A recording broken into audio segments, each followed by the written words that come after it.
guys, how's it going? Hey, look, I led off with a different intro too. So it's Tuesday, and I've got one more day of work left this week before I head to Chicago for the Out of Chicago conference. Totally stoked on that. Little nervous, you know, going to be presenting in front of people. I've spoken in front of people before, so that's nothing to be nervous about, I guess, but this is different because I'm actually teaching a class, I guess, on my processing techniques. You know, you guys have seen me do it before, but it's different when you're sitting in your room on your computer, you know, not hooked up to a projector and, you know, just kind of going through your routine like you normally would. So cool, exciting, a little bit nerve-wracking, but mostly exciting. But yeah, I just want to take a second and talk about last night. Last night was super cool. I'm gonna throw in some video here in a minute to show you what I was seeing, and probably a couple of stills as well. But last night, about 9 o'clock, I decided I was gonna run over and pick up my son from his friend's house rather than make him walk home. Nice dad moment, right? And get in the car, and you know, I had the Pen F with me. I've always got a camera with me, always. I had the 17mm on it, you know, just in case I saw something, you know, on my drive, which just across town, not too likely, but you never know. So anyways, I get to the end of my street and I need to turn onto our main street. I need to turn and head north. Well, I'm gonna head north, so I need to look south, obviously, to make sure that that lane is clear for me to come into. And when I look south, what do I see at the end of Main Street, at the end of my town, but this gigantic, immense cloud forming? And I mean, there's one thing to see clouds. It's a completely different thing to see one humongous cloud that looks like a mountain. I mean, it is just enormous, and I'm sitting there looking down the thoroughfare at this cloud off in the distance that is just, I keep saying it was enormous because damn, it was big. And I'm watching it grow. I'm just sitting there looking at it, and it's 9 p.m. so we're getting towards sunset here, really close to sunset. So it was being lit from the setting sun with just this beautiful gold light, and I'm like, oh my god. So I don't have the appropriate camera with me, or at least not the setup that I would want to use to shoot that. You know, a big cloud off in the distance with the 17mm is going to look like a little cloud a million miles away. I needed something with some reach. So I wanted to still pick up my son, so I hurried up across town, got my son, which I live in a really small town, okay, like a little farming community basically. So it only took me about, I don't know, 4 minutes to get over there, 4 minutes to get back home. Pulled into the front of my house, you know, where I park, and jumped out, ran upstairs, grabbed the EM1 and 40 to 150. I figured, you know, 150mm, plenty of reach. 40, I was hoping it would be wide enough to get everything in one shot, and sort of. I probably should have been smart and grabbed the 14 to 150. I'll remember that next time. Anyways, so jump in the car and I start heading out of town as fast as I can go without getting in a wreck or breaking too many laws, and get set up and start. I shot a couple of photos, and I thought, man, you know, it's cool, but it might look cool as a time lapse rather than just a bunch of a still photo or something. So I started running a time lapse for a little bit, and I'm watching this system grow and shift further off to the southeast, and then I start to notice lightning, and I'm thinking, oh man, you know what? Maybe I need to get into a position where I've got a better view of it, because where I was at, it looked cool because I had like road going off in the distance, and then I thought, well, you know what?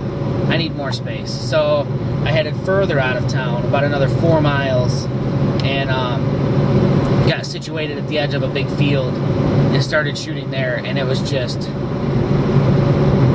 awesome. There's no other way to describe it. It was just phenomenal. The light was so beautiful, it didn't even make sense.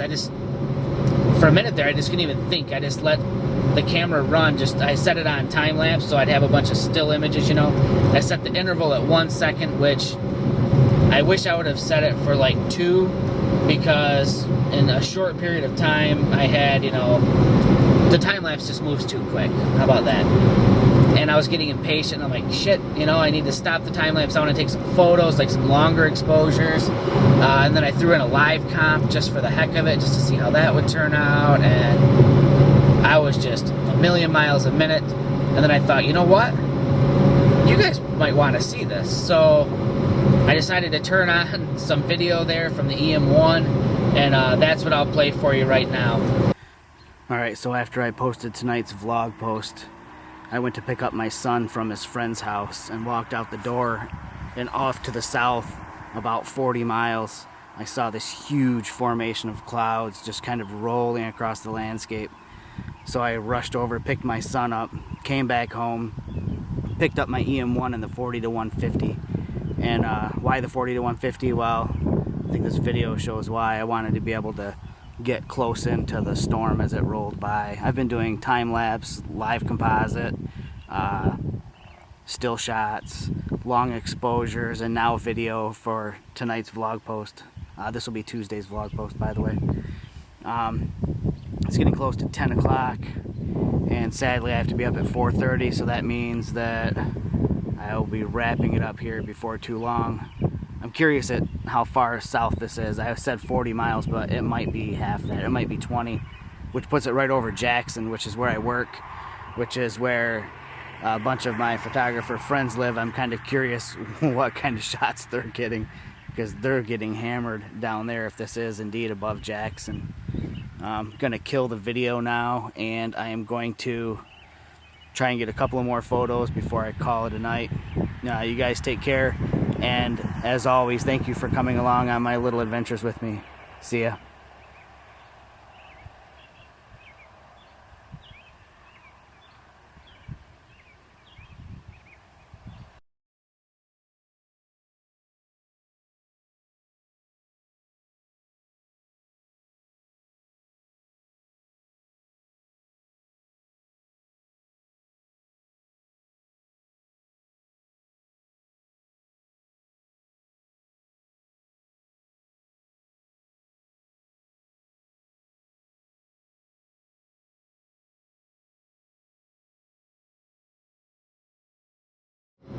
So, what do you think? It's kind of cool, and it really doesn't do it any justice, you know.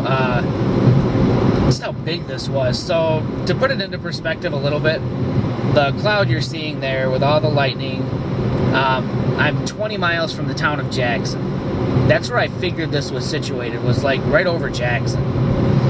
I get home, and as I'm transferring stuff from my card to my hard drives, I decided to fire up, you know, the old web browser and start looking at a radar feed. And that's when I noticed that it wasn't over the top of Jackson. It was actually more like about 20 miles south of Jackson. So we're talking about 40 miles from where I was situated.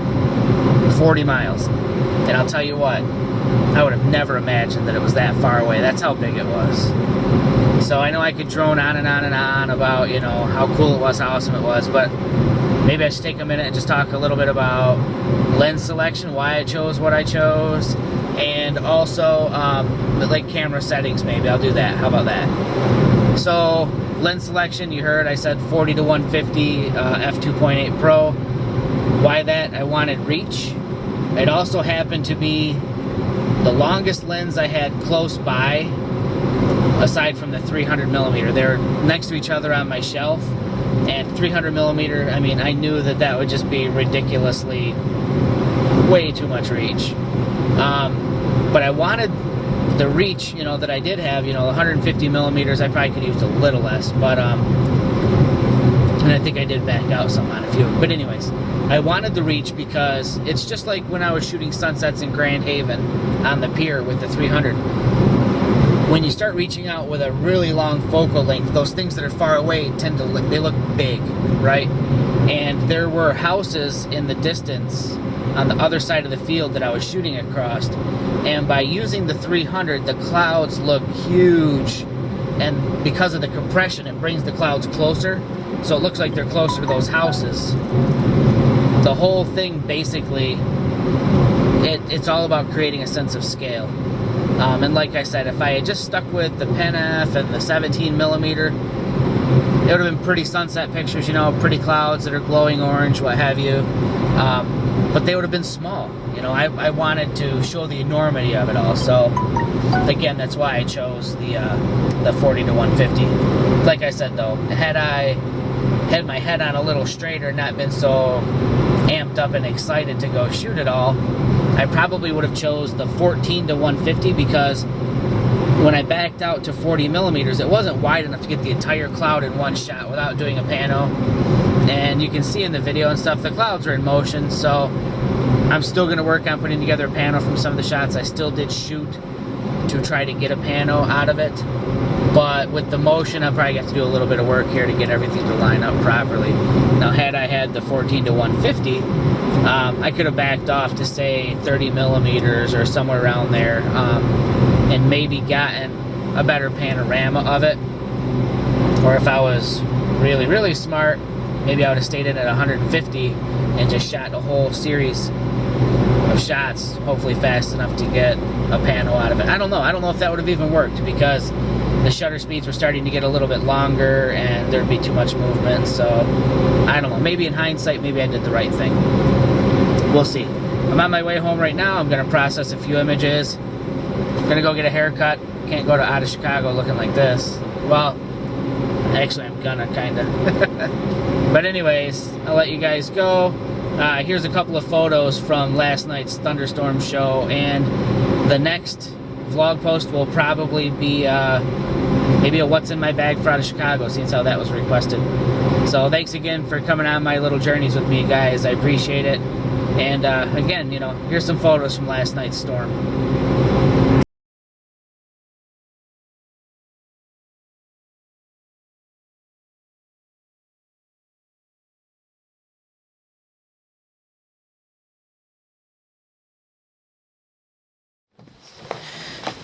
Hey, what's up, you guys? I am back from getting a haircut. Nice and short. Like it. In preparation for out of Chicago. Still need to get around all my camera gear and charge up batteries, pack clothes. Basically, I need to do everything. Yeah, everything. I haven't done anything yet. Been busy. Conference call today with Olympus. I have a conference call with a local camera store here shortly. Had to run up and get a haircut for myself and my 10-year-old. And I'm trying to figure out what to bring as far as camera gear is concerned. I always overpack. Always. And I don't want to overpack this time. So I think I'm really gonna restrict myself. I'm thinking I will bring I was gonna say this. God, I suck. In my head, I always have a use for every single lens, you know.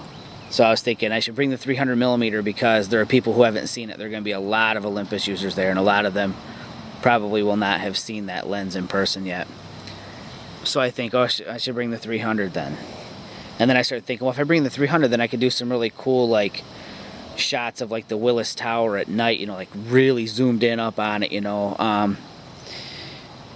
And then I think, well, that's so long, though, so what if I don't want all that reach? Then I need something that's a little bit shorter. So then I think, well, then I should bring the 40 to 150 2.8. All right. And while you're in Chicago, you got big, huge buildings. You're going to want to get some wide shots of that, you know, so you can get the entire height of the building in. So I'm thinking, okay, we got to bring the 7 to 14mm, right? I mean, that's kind of a no-brainer, you know. But well, what if you want something a little bit longer, you know? Like the 12 to 40 is indispensable. I mean, that's a do-everything lens. So I should bring the 12 to 40, right? I mean, it makes sense, does to me, you know. And then I'm gonna visit the Bean, the Cloud Gate, whatever you call it in Chicago. I mean, it's iconic Chicago, you know. Why would I not shoot with the fisheye there? I mean, you know, granted the 7 to 14 is super wide, but the Bean is just the reflections are so distorted and skewed, and how cool would that be with the 8mm fisheye with its distortion? It would just be off the chain. So I've just listed every single one of the freaking Pro lenses. Do I really need to bring all that? Like, I have justifications in my head for every single one. But I'm going to bring the Pen F. And I don't shoot, I'm shooting only primes on the Pen F. So the standard, the 17mm is going to come. I think I could restrict myself to just the 17. But part of me thinks, I should bring something that allows, for portrait use, just in case, right? And like the 45. Makes sense? So, yeah. And then for bodies, I'm thinking I should bring an EM1, Again, no brainer, I always carry the EM1. It balances super well when it's gripped with the 300 and the 40 to 150. But I'm thinking I should have a second body, because what if something happened? What if I kicked over a tripod, my EM1 got hurt? I don't know, whatever. So I need a backup, so like EM5 Mark II. And then what if somebody else wanted to use a body on one of our workshops and they didn't have one, and then I'd have a second one. So now I'm looking at 3 bodies, 2 primes, all the Pro lenses, and this camera, the TG Tracker. I need help. I suck at this. I'm going to post this tonight. You guys tell me what I should be bringing. And then I'll do a what's in your bag to show you what I'm bringing. Alright? Wish me luck, because I suck at this. You guys take care. Bye.